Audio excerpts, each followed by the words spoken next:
nak buat scan hati, nak scan baby, nak scan buah pinggang, nak ambil vaksin haji atau umrah atau influenza, jangan risau, kami kan ada. Hai, saya Dr. Sivabalan, doktor residen di Poliklinik Medipima Sepang.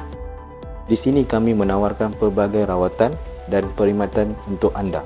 Kami menawarkan rawatan am dan khidmat rundingan, formema, vaksinasi dan imunisasi, nebulizer, ultrasound dan sebagainya. Kami beroperasi pada setiap hari Isnin sehingga Jumaat pada pukul 8 pagi sehingga 9 malam. Untuk Sabtu dan Ahad pula dari pukul 8 pagi sehingga 5 petang. Doktor, bagi tahulah kat mana klinik kita. Oh ya, klinik kami di Jalan Murni 8, Taman Murni Sepang. Bersebelahan dengan Dobi. Doktor, kat sini ada company panel tak?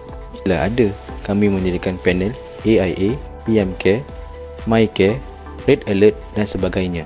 Nak walk-in boleh, nak buat appointment pun boleh. Anda boleh menghubungi nombor tentara untuk sebarang pertanyaan.